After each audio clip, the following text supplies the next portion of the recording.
Olá, eu sou o Marcos Valério XR. Na madrugada do dia 27 de junho de 2021, com a Salita no colo, ele é meio traído. Eu estou lendo o livro do Rodrigo Ferrari, Platinho, né? O livro se chama A Nova Ordem Sexual, está lá na Amazon. Estou exatamente na metade do livro agora. Inclusive tem até algumas críticas com relação à formatação, né? Tem lá alguns erros de digitação, está precisando de uma revisão. Algumas passagens estão meio confusas. Aliás, fica, se alguém puder falar isso para ele, seria interessante. Precisa de uma revisão. Apesar disso, o conteúdo é excelente. Bom, quem acompanha o canal dele, né, que eu passei a acompanhar recentemente, já tomou contato com boa parte do conteúdo. E eu acabei ficando com vontade de falar dessa temática que aparece muito nos vídeos e aparece muito nesse livro, especificamente dessa questão da razão sexual, no sentido de a proporção entre os sexos para efeitos de estabilidade social devido à dinâmica reprodutiva. E é um assunto bastante interessante e, de fato, eu já tinha esse conhecimento prévio. Existe muita literatura atestando esse fato, que quando você tem uma desproporção muito grande, em geral, uma baixa quantidade de mulheres para grande quantidade de homens, você tem problemas sociais sérios. Em geral, em situações de colonização, por exemplo, isso foi muito comum. Há muita literatura a respeito do Velho Oeste. Um dos motivos desse mito do Velho Oeste norte-americano era isso, né? Um processo colonizatório, você tinha poucas mulheres. E no Brasil também nós tivemos essa questão do processo colonizatório, só que aqui foi um pouco menos grave, porque o relacionamento com as índias brasileiras foi mais fácil, bastante generoso. Tem algumas cartas que os jesuítas trocavam com a metrópole que são bastante interessantes de ser observadas nesse sentido. Mas, de qualquer modo, tem muita literatura a esse respeito. Quem quiser uma fonte maravilhosa de consulta, aliás, é um livro que eu recomendo sempre. É o livro do Steven Pinker. O original é The Better Angels of Our Nature. No Brasil foi traduzido como os bons anjos da nossa natureza. E por incrível que pareça, em vez de colocar os melhores, colocar bom, gerou um ruídozinho. Mas esse livro é absolutamente fundamental. Possivelmente, de todos os livros que foram lançados depois que eu nasci, se for citar 3 livros que eu achar absolutamente cruciais, deveriam ser lidos por todo mundo, um deles seria O Gênio Egoísta, outro seria O Mundo Assombrado pelos Demônios, de Carl Sagan, e outro seria Os Melhores Anjos de Nossa Natureza. Talvez até mais esse. Mas bem, eu quero colocar é que sim, o fato de que o excesso de homens, especialmente em idade reprodutiva, na sociedade é extremamente problemático. Mas o contrário também tem seus problemas. E então tem sempre essa questão, qual que é a proporção ideal numa sociedade entre os sexos? É uma questão complicada de ser respondida, porque num primeiro momento a maioria das pessoas tende a achar que é o meio a meio perfeito. Inclusive muitos estudiosos vão dizer isso, muitos biólogos até vão dizer isso, e já tem uma série de problemas, porque é difícil você saber o que é você ter essa igualdade, né? A primeira questão é que na maioria das sociedades concretas não há essa igualdade realmente, porque apesar de ser mais ou menos próximo por questões naturais, né, a probabilidade de nascer meninos na realidade é maior do que nascer meninas, mas é uma probabilidade pequena, não chega a 5% a mais de chance. Mas a princípio, para todos os efeitos, o normal é que para cada 100 meninas nasçam 105 meninos. No entanto, o índice de mortalidade dos meninos, mortalidade precoce, é maior, tanto por doenças diversas quanto por as questões comportamentais também, né? Que se arriscam mais, tem mais conflitos, mas mesmo são mais ousados, acabam se expondo mais, então tem uma mortalidade maior também. Numa sociedade menos desenvolvida, via de regra, quando você chega na idade reprodutiva, então naquele universo ali onde a dinâmica sexual vai estar imperando, a tendência é que haja mulheres sobrando, porque via de regra, nas sociedades menos desenvolvidas vai haver uma mortalidade masculina muito grande, as condições de saúde são piores, então por questões diversas, os meninos acabam morrendo mais, então sobram meninas. E sem contar países que estão em situações mais graves de guerra, então, aí existem vários contextos históricos onde realmente despencou a quantidade de homens, né? Pelo menos homens aptos ao relacionamento. Mas em sociedades mais desenvolvidas, aí tem essa curiosidade, como o índice de mortalidade precoce é menor, então frequentemente pode acontecer, e tem acontecido regularmente em países mais desenvolvidos, e quando chega na hora H, tem mais homens, então fica homem sobrando. Então é difícil uma situação onde a gente consiga observar de fato que há uma equivalência total, porque ainda tem os fenômenos divergentes ainda, porque além disso você tem a questão da homossexualidade que pode afetar isso um pouco, um bocado, e você tem algumas outras situações, né? Pode ter aquelas pessoas que têm baixíssimo impulso sexual e às vezes acabam adotando voluntariamente uma vida monástica, e na maioria das vezes são mulheres. É bastante curioso, mas apesar por exemplo, da tradição, a Igreja Católica ser uma instituição onde a ordenação, né, para você ser um padre, ser qualquer cargo mais elevado, você tem que ser homem. Curiosamente, existem mais freiras do que padres. Pouca gente sabe desse detalhe. Mas tem muito mais mulher que entra na igreja do que homem. E, claro, tem uma série de fatores. É meio complicado levantar essa questão toda. Mas, com certeza, dependendo do contexto, a baixa disponibilidade de homens influi nisso, sim.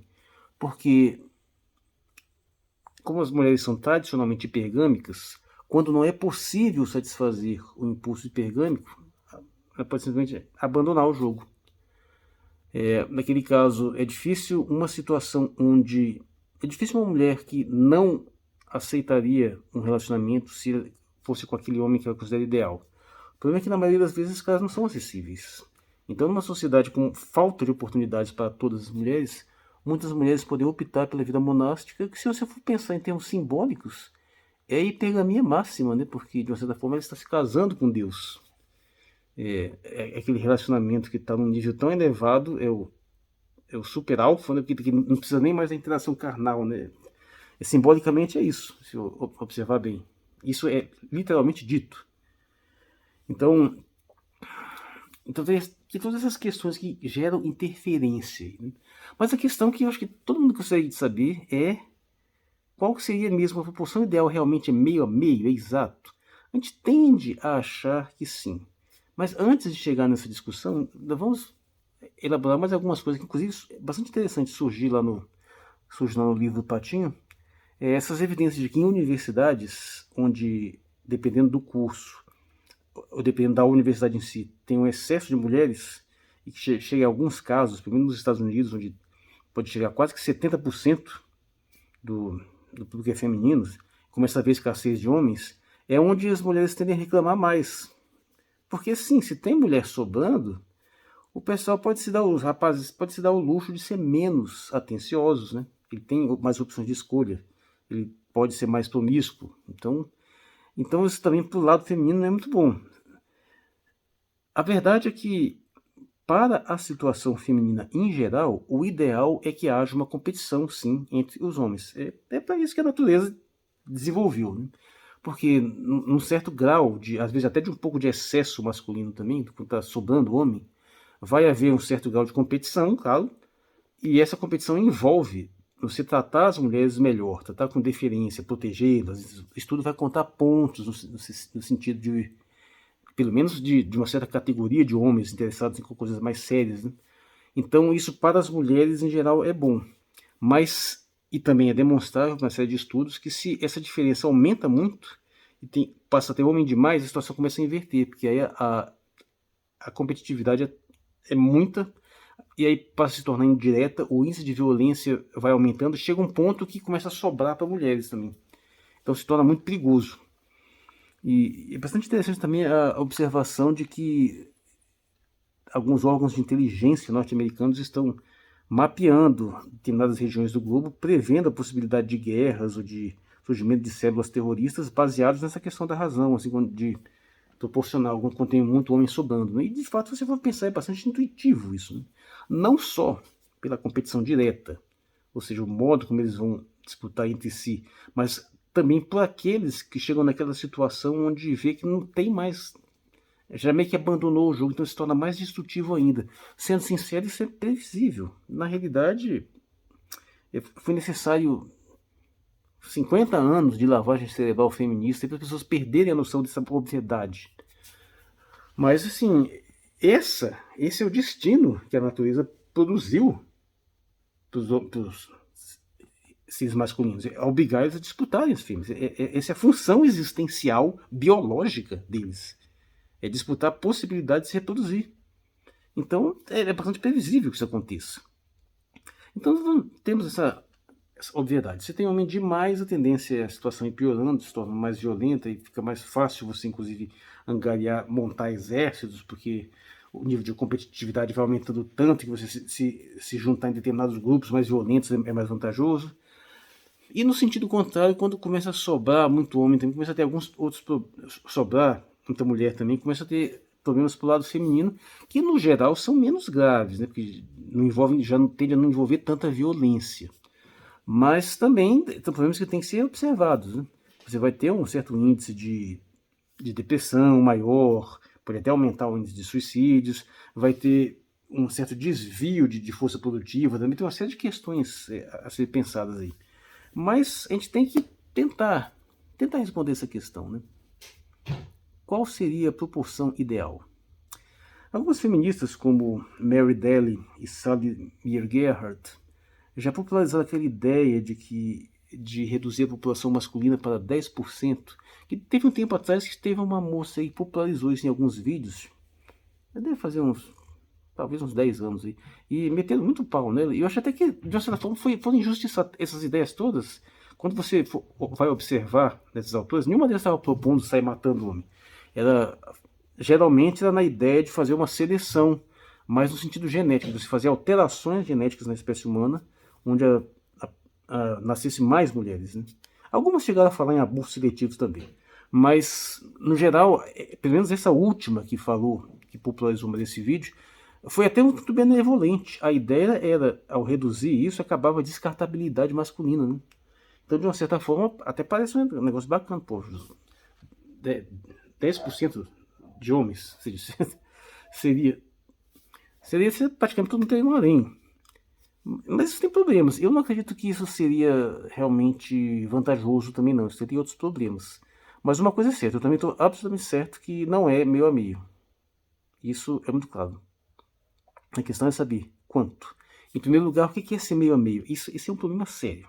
Porque, evidentemente, é senso comum de que, no geral, a população feminina tende a ser maior na maioria dos lugares por causa da mortalidade precoce masculina, mas, como eu canso de falar, não se deixe enganar por essa bobagem de que país tal tem não sei quantas mulheres sobrando, que isso não se aplica à faixa etária reprodutiva.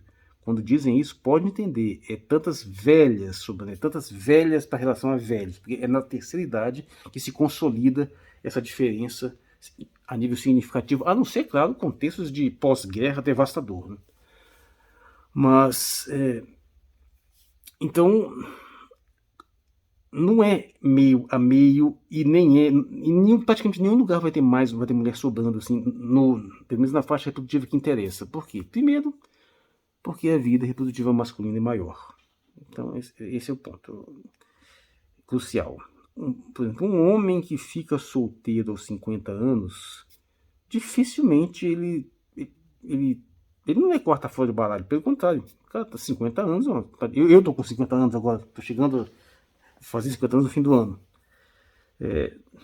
Tudo bem, eu pareço um pouco mais jovem, mas geralmente é um camarada que está estabelecido financeiramente, um cara que já tem experiência, e ele compete com homens mais novos. Tudo bem, pode não competir lá com os carinhas de 20 anos, mas compete com os de 40, com os de 30. Então, ele pode entrar no jogo. Já uma mulher que fica 50 anos, na maioria das vezes, não vai entrar no jogo. Primeiro que poucas delas vão ser suficientemente atraentes. Tem algumas que são, mas em geral não é. E muitas vezes já tem a libido muito mais baixa. A libido masculina, ela demora mais para cair, bem mais. A feminina cai bem mais rápido depois da menopausa, não tem comparação. Então, primeiro, a vida reprodutiva masculina é mais longa, ponto. Depois, a disponibilidade masculina também é maior, né? Aquela questão, ele não tem esse problema dos ciclos de ovulação, essas coisas todas, então ele não vai ficar grávido em nenhum momento, ele não vai estar frequentemente impedido por estar criando crianças pequenas. Então, de maneira geral, os homens têm uma disponibilidade maior. Para essa coisa que a gente chama de o mercado sexual. Em geral, eu detesto usar analogias mercadológicas, porque eu não gosto de reduzir as coisas a funções de mercado. Mas nesse caso, tem tudo a ver, porque nesse caso é uma questão bem econômica mesmo. É a competitividade, é a oferta e procura, então funciona perfeitamente o mercado sexual. Então, considerando essa maior disponibilidade reprodutiva masculina, tanto no sentido pragmático, como está de fato fisicamente mais disponível, a sua vida reprodutiva maior, o seu interesse maior, lembrando, sendo as mulheres mais hipergâmicas, frequentemente o desejo delas adormece. Aquilo que a pessoa está sempre interpretando como que as mulheres têm menor impulso sexual, que eu acho problemático dizer isso. A questão é que os critérios hipergâmicos delas são mais altos. Então, é mais fácil, se eles não forem satisfeitos, o desejo não se manifesta. É aquele caso, se você tem uma situação tal, de repente está lá um monte de gente espalhado, que um monte de homem disponível, a maioria deles não é interessante. Elas querem os tops. Se você não contexto. Então, nesse contexto, como não tem nenhum homem que realmente chame atenção, a maioria delas pode não ficar interessada. Mas muda esse contexto aí. Some com essa rapaziada assim, de baixa hierarquia, né? E coloca só uns alfas, né? Coloca lá só os, sei lá, Henry Cavill, Jason Momoa, esses caras do alto, assim, grandes astros. De repente, ativa a hipergamia delas tudinho. Ficam tudo doidinho. Aí você vê a situação mudar. Mas, bem, vamos lá. O fato que eu tô querendo dizer é que, mesmo se no recorte reprodutivo, naquela faixa assim, geral, você conseguisse colocar exatamente 50% de homens e de mulheres, ainda assim não estaria uma equivalência clara. Veja bem, recorte reprodutivo começa na adolescência e vai se estendendo, mas a disponibilidade reprodutiva do homem é maior, então, mesmo que você compense essas coisas, é bem difícil chegar nessa compensação. Né? De certa forma, seria você pegar todo esse montante de homens totalmente disponíveis e colocar num grupo, e para você conseguir gerar uma correspondência, normalmente não vai ter mulher suficiente. Então, e mesmo que você consiga gerar uma suficiência tal, você conseguiu lá juntar uma quantidade exata, a hipergamia feminina ativada vai fazer com que muitas delas percam o interesse. Então tem esse problema. Então é por isso que eu digo, de fato, o ideal é você ter uma sobra de mulheres, que é o que efetivamente acontece historicamente, na maioria das sociedades, graças à questão da mortalidade precoce masculina, da descartabilidade masculina. Isso, no geral, isso é o que acaba acontecendo. É muito difícil mensurar quanto que é essa folga, mas eu diria que ficaria... Por exemplo, se a gente considerar que igualdade nos 50, não precisa nem ficar nos 50% exatinho, pode ser assim, mais de 49, tipo 49 alguma coisa para 50, alguma coisa, eu considero que está igual. Mas assim, então eu diria que seria algo, por exemplo, em termos de 53, 54% mulheres. Isso seria essa proporção assim, no máximo 55% tradicionalmente. Essa seria a proporção que tem se verificado. Claro que isso que eu estou falando de uma forma geral, é o que tem se verificado com os resultados que a gente tem aí, né? Do mundo que a gente vive. Mas eu estou pensando num contexto ideal. E nesse contexto ideal, agora veja só que coisa interessante. Nesse contexto ideal, se a gente levar em consideração a hipergamia, quando você reduz a quantidade de homens, automaticamente o valor deles aumenta. O que significa que, para efeitos de satisfação de hipergamia, automaticamente todos eles vão passar a ser mais valorizados. É por isso que eu digo que, na verdade, a proporção deveria ser maior. Eu não acho que chegue a ser 90% de mulher. Eu acho que também tem um exagero. Vai gerar um problema. Mas também é mais que 55%, 50%, eu acho que mais de 60%. Eu acho que ficaria, uma proporção que eu acho que ficaria próximo do ideal seria tipo 40 e 60. No máximo 2/3. Também ficaria demais. por exemplo, se ficar em 34%, 66%, por exemplo. Eu acho que não poderia passar muito disso também, não. Não ficaria... Não só pela questão de gerar o desequilíbrio em desfavor das mulheres, não apenas por isso, mas também porque você vai começar a gerar, pode começar a gerar uma falta de produtividade masculina. O que deveria acontecer? Como haveria muita oportunidade, passaria a ser mais interessante, não seria tão interessante para os homens se esforçarem tanto, né? Existem também estudos sugerindo que essa exigência de... Apesar que isso também é óbvio, as exigências que se colocam para que os homens entrem mais em competição são favoráveis, evidentemente, para a civilização em si. Inclusive, até o Platinho tem sugerido em vários casos aí que esse dado realmente eu não sabia. Que você tem estudos demonstrando que grande parte do crescimento chinês dos últimos anos foi, em parte, porque estava faltando mulher, né? Então o pessoal tem que se empenhar muito, rapaziada, tem que se esforçar mais. E, em alguns casos, vai ter até aqueles que vão sair do jogo e vão se concentrar totalmente no trabalho. Tem só os nerds, os uber nerds, né? Tipo Sheldon Cooper, né? O cara que vai se concentrar totalmente naquela coisa. Então isso também tem esse elemento que é captado a favor do sistema em si. O sistema ganha com tudo isso. Quer seja um sistema de um viés mais socialista, mais estatista, e também o sistema capitalista competitivo também. Isso, nos dois casos tem essa vantagem, com dinâmicas diferentes, mas tem. Então, a minha conclusão, sendo bem realista, é que essa proporção ideal ficaria por volta de 40 a 60.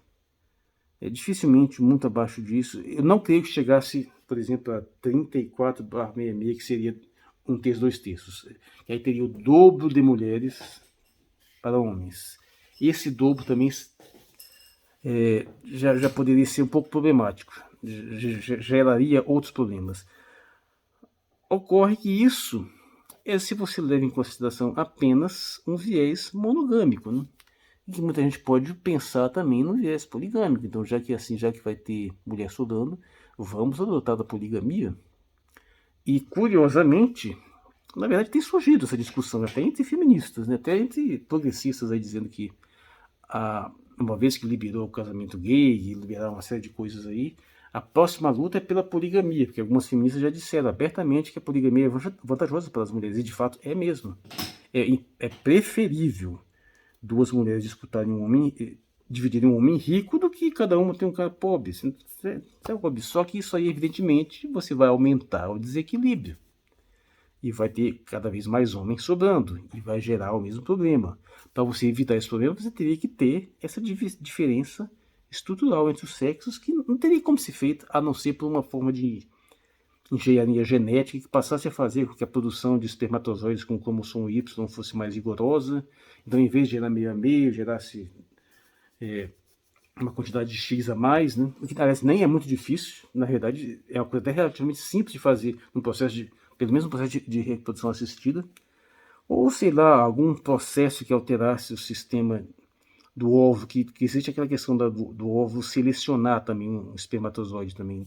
Então você poderia pensar de duas formas. Mas se você fizesse isso, uma engenharia genética, numa engenharia social, e você conseguisse gerar essa desproporção de uma forma estabilizada, você estaria aberta a uma série de elementos assim trabalhados para você tentar otimizar o desempenho da espécie humana no sentido de estabilidade social e produtividade, podendo apelar ou não para essa questão da poligamia, né?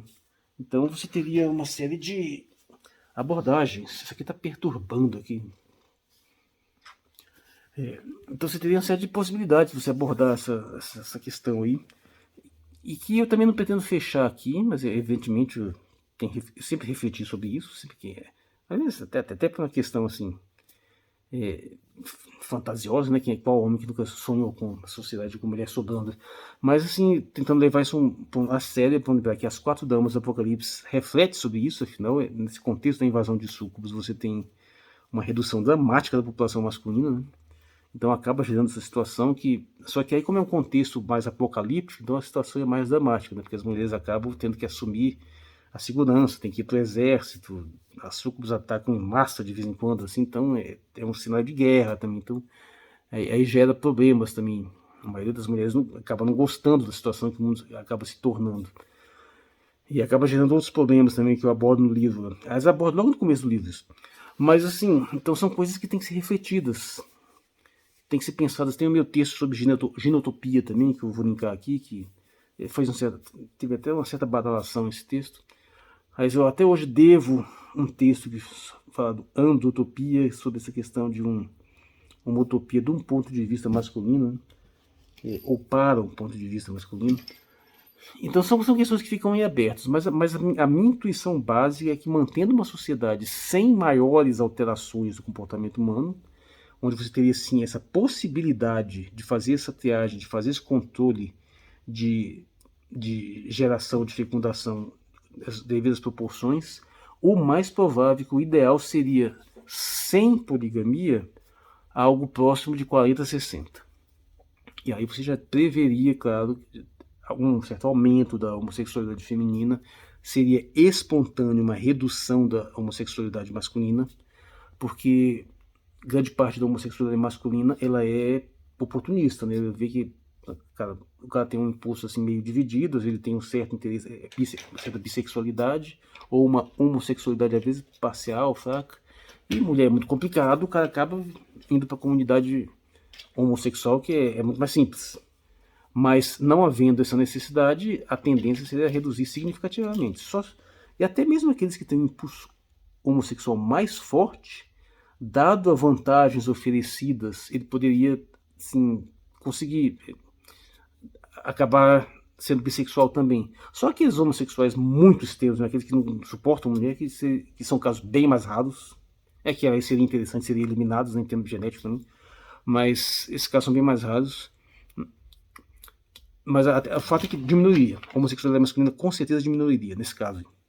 E isso, claro, numa sociedade saudável, né? A nossa sociedade já não é mais saudável há muito tempo. O feminismo arregaçou completamente e a situação, recentemente, inclusive aqui no Brasil, está se tornando totalmente dramática. Tem um projeto de lei aí querendo ser aprovado que, se for aprovado esse negócio, praticamente você vai criminalizar namoro.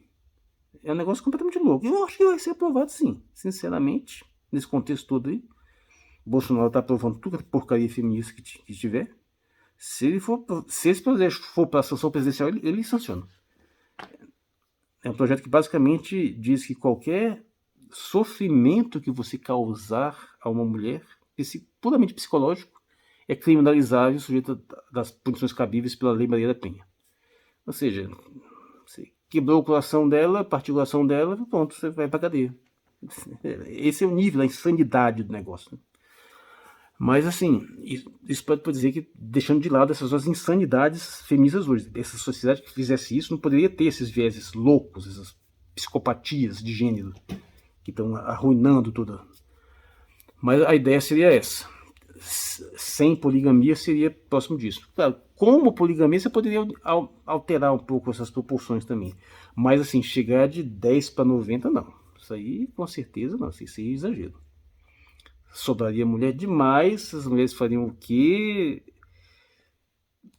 Teria uma certa redundância aí de mão de obra sobrando, porque não adianta achar que isso magicamente ia fazer as mulheres se tornarem todas, passaria a assumir uma série de funções masculinas. Não, isso não aconteceria não de uma forma espontânea, só faltaria homem para uma série de processos, então não teria condição de desfuncionar. Mas não vou me alongar muito, apesar de eu não estar nem tão preocupado com o tempo desse vídeo, porque é uma questão mais informal assim, né? Mas eu estou olhando aqui esses reflexos, deixar eu enxergar. Meu Deus, eu não enxergo nada aqui. Ah, beleza, 29 minutos. Então vamos finalizar com 30 minutos cravado, né? Mas basicamente, esse recado que eu queria dar, é uma coisa que eu estou lendo agora esse livro, né? A Nova Ordem Sexual, é muito interessante, eu recomendo. Apesar de ter esses probleminhas assim de precisar de uma revisão. Aliás, um dos próximos vídeos que eu vou fazer falando sobre livros também, porque eu até estou recolhendo alguns dos meus livros que eu gosto de... Vou fazer um vídeo só falando sobre os meus livros favoritos. E dei uma olhadinha lá também no site das Quatro Damas, tá deixando o link aí. saindo por apenas R$4 para quem tem a Amazon. Na verdade, sai de graça para quem tem a Kindle Unlimited. E eu sou o Marcos Valério XR no dia 27 de junho de 2021. Obrigado por sua atenção.